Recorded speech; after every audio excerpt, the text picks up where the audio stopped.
Okay, picture this. You've got a woman, she's absolutely desperate, living out of her 10-year-old Nissan. Her whole life is just packed in there. Yeah, it's a really stark image to start with. Right, and she's on parole. Her resume is, well, let's just say creatively enhanced. Carefully doctored, I think is the phrase used. Exactly. Yeah. And all she wants, all she dreams about is like a proper toilet, a sink, a real bed where she can finally stretch out. Just basic comforts we take for granted. Totally. So this isn't just any job interview she lands. It's for a live-in housemaid job in this, like, unbelievably luxurious mansion. A place that looks like, a total sanctuary from the outside. But as we're going to find out in this deep dive, beneath that shiny, polished surface, there's this shocking web of manipulation, revenge. It's really twisted. And that's exactly our mission today, right? We're not just going to retell the story. We want to really unpack it. We're diving deep into the psychology, the deceit involved. How identities can be so fluid. Exactly. And how danger can just, pop up where you least expect it. We'll pull out the surprising facts, the key moments from the source material to show you the full kind of jaw-dropping picture. Absolutely. And right from the start, the story just grabs you. Our first guide is this character we get to know as Millie. Or who we think is Millie. Right. We'll get to that. But her situation from scene one, it's just heart-wrenching. It really sets the stage. Seems like a simple survival story at first, unfairly fired from a bar. Spent a month sleeping in her car, just longing for those basics. And that desperation leads her straight to the Winchester household. Okay, so the interview. Nina Winchester. It's such a vivid description. Oh, yeah. Painfully expensive clothes, that silky white skirt, those light blue eyes. And her whole demeanor is just erratic right off the bat, which is weird because she says she has no time to cook for her small family. But she has a gardener and a maid. Exactly. It doesn't quite add up. Makes you wonder if it's like a facade or something. And the house itself, pure luxury. Oh, totally. That 5-figure burnt caramel Italian leather sofa. The home theater, the chandelier sparkling. But then you get the contrast with the maid's room, the proposed quarters. Oh, man. Tiny. Slanted ceiling. Barely bigger than a broom closet, it says. With a cot. And the really creepy part. A lock. On the outside of the door. Ugh. And a window that doesn't open. Yeah. You immediately feel Millie's dread, Yeah. That feeling of being trapped. It's such a stark contrast, isn't it? Like the fancy outside is hiding something dark. Definitely. Then there's Cecilia, Mina's daughter, 9 years old. Also has those pale blue eyes. Yeah. But her hair is almost white blonde. Yeah, the narrator thinks of like a scary cult of creepy kids or that Twilight Zone creepy talking doll that murders people. Wow. Quite the image. Right. And she's polite, but her stare is unsettling. And she's always in these overly fancy dresses. It just adds to this, like, overall weirdness. This growing sense of unease. And Andrew Winchester walks in, Nina's husband. And he's described completely differently. Totally. Incredibly handsome, piercing brown eyes, mahogany hair. Millie is actually surprised, thinking he's way more attractive than Nina. And he seems nice. Yeah, kind, down to earth. Yeah. And, like, really affectionate towards Nina, at least outwardly, almost too good to be true in this weird house. That's a great point, because as Millie starts working there, these unsettling things just keep piling up. The tensions really start to build. Nina's behavior, for one, it's wild. Totally erratic, flips from hot to cold, just like that. Yeah. And she's so forgetful. Yeah, misplacing PTA notes and that whole peanut butter debacle. Right, where Cecilia supposedly has this deadly allergy, but Andrew seems clueless and there's peanut butter just sitting in the pantry. It makes no sense. That's Or maybe right. it does in a sinister way. And Nina's sloppiness, 2 dirty plates, candy wrappers everywhere, it clashes with the perfect house image. It really makes you question what's actually going on. Is she unwell, or is something else happening? It feels almost deliberate, doesn't it? Like too messy to be real. But then Millie isn't exactly an open book either. No, she has her own secrets, her own little deceptions. Like wearing fake glasses for the interview to seem less threatening. And then lying about wearing contacts later, which Nina apparently grills her about. Yeah, it's like this subtle, constant game of observation and lies, even early on. Exactly. And while Nina's falling apart, or seems to be, Andrew starts showing these little cracks, too. Moments of vulnerability. Like his sadness about their fertility problems. Yeah, despite all their money, he says, "It's not going to happen for us. Nina is not going to get pregnant. It's quite revealing. Oh, and he's patient with Cecilia, too, making her those dinosaur chicken nuggets. It paints this complex picture. He's not just a handsome husband. There's Mm. something else there. And that complexity, that vulnerability, maybe, opens the door for, well, something inappropriate. A forbidden connection between Millie and Andrew. It starts building that lightning bolt feeling when their hands touch. And then the secret date, Broadway show, fancy French dinner. Where Andrew starts opening up about the marriage, complaining about Nina's yelling. Right. It feels dangerous. Like a line is about to be crossed. Big time. And the tension just ramps up from there. Nina finds out about Millie's prison past. Oof. And taunts her about it. I'm sure you never got food like this in prison, did you really? Just cruel. It really twists the knife. And then the breaking point. Andrew tells Nina he's leaving her. For Millie, confesses his feelings, you can just feel the explosion coming. And Millie's reaction, wow, it's chilling. She doesn't just get angry or leave, she traps him. In the attic room. The same one she dreaded. Talk about turning the tables. She puts him through psychological torture, making him balance heavy books on his stomach for hours. Demanding one of his teeth. And denying him water. It's brutal. And then she finds that hidden camera he'd used to watch her. Adding another layer of just creepiness and violation. And ultimately, Andrew dies up there, in the attic, from dehydration, alone.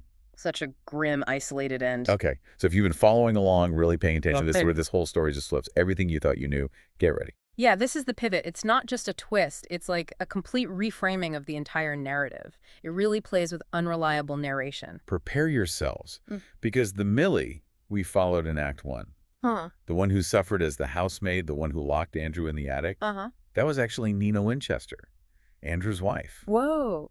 And the woman we thought was the erratic, wealthy wife, Nina, that was Millie Calloway, the real housemaid. Wow. Okay, so the names were swapped the entire time. That's brilliant. Totally deliberate misdirection by the author.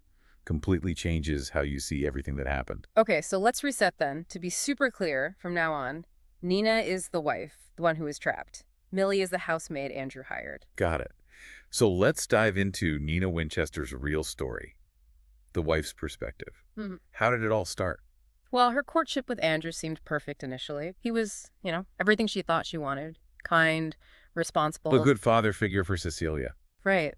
And ready to settle down. He'd just broken off an engagement with someone named Kathleen. Seemed like the perfect package. Obviously not. What was Andrew really like? His true nature was sadistic, deeply controlling and cruel. The attic. That was his thing. Yeah, he'd lock Nina in there regularly, for days sometimes, Yeah. as punishment for tiny things like her hair roots showing or if he decided she wasn't being a better person. Oh, my God. He completely messed with her head, made her think she was going crazy. It's classic gaslighting, making the victim doubt their own reality. And the control went beyond the attic, right? What else did he do? Oh, yeah, coercive control, forced hair plucking, denying her food and water, dictating her appearance. And the peanut butter thing. That wasn't just Nina being erratic. No, that was Andrew. He used Cecilia's mild allergy against Nina. He'd slip peanut butter into the kid's food to make her break out in welts, just to punish Nina for something. That is horrifying. Truly evil. Absolutely. And he watched her constantly. Tracking app on her phone, that hidden camera in the attic, complete surveillance. Did Nina try to get away? She did, repeatedly. She tried to contact his ex, Kathleen. Turns out he tormented her too. She tried to flee with Enzo, the landscaper. But Andrew stopped her. Essentially, yeah. She realized his money and influence were just too powerful. He even had connections with the police. Escaping wasn't going to be simple. She needed a plan, a serious plan. Which raises that awful question, like, what do you do when the whole system seems rigged against you? Exactly. And that's where Enzo comes in. He's more than just the quiet landscaper. We saw hints of that earlier, maybe. He wasn't just mowing the lawn. Not at all. He's incredibly observant. And he actually speaks fluent English. He was just pretending not to. Why? He said, "It is easier to pretend I don't understand. Otherwise, the housewives do not ever leave me alone." Smart, actually. So he saw what was happening to Nina. He did, and his motivation runs deep. Turns out his own sister, Antonia, was killed by an abusive, powerful man who got away with it. No justice. Wow. So he felt empathy for Nina. He saw the pattern.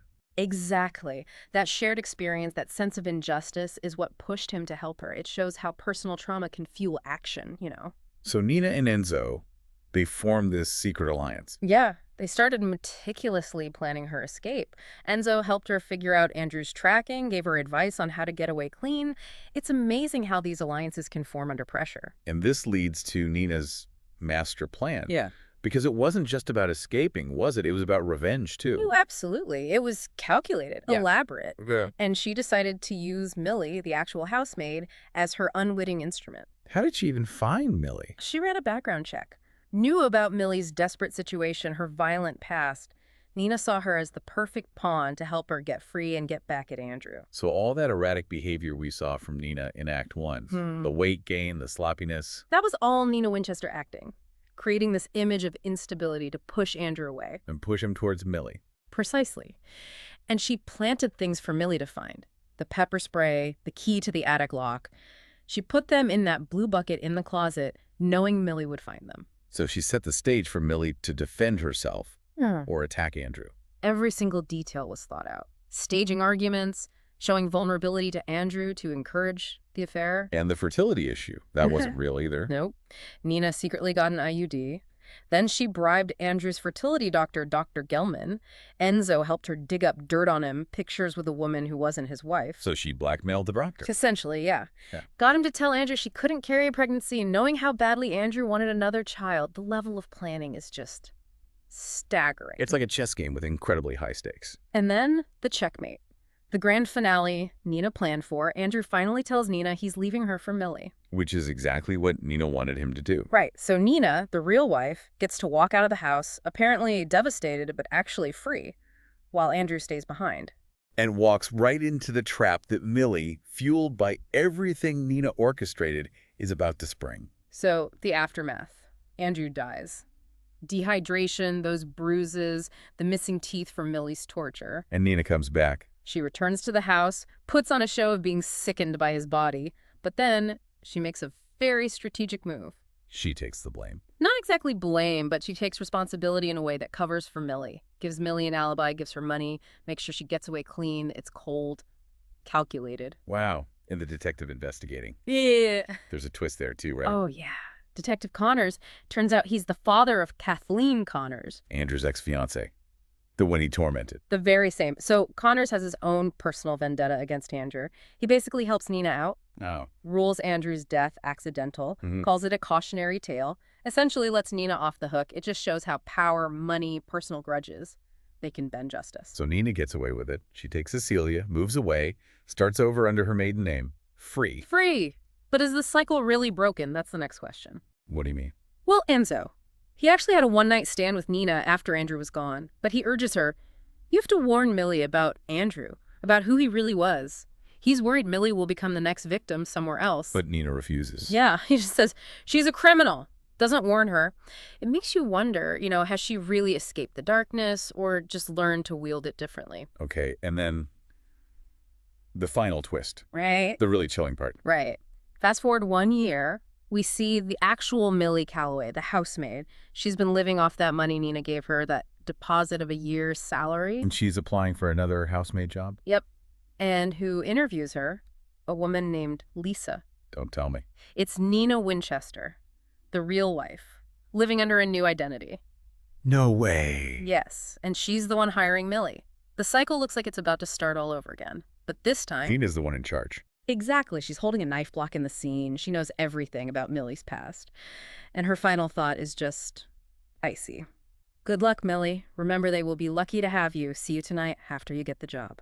Ugh. That gives me chills.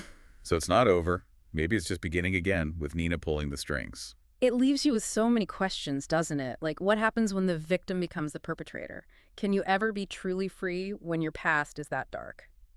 Does power just corrupt everyone eventually? Yeah. Or maybe for some people, it just gives them a new way to act on their darker impulses. Yeah. It's a really powerful thought to end on.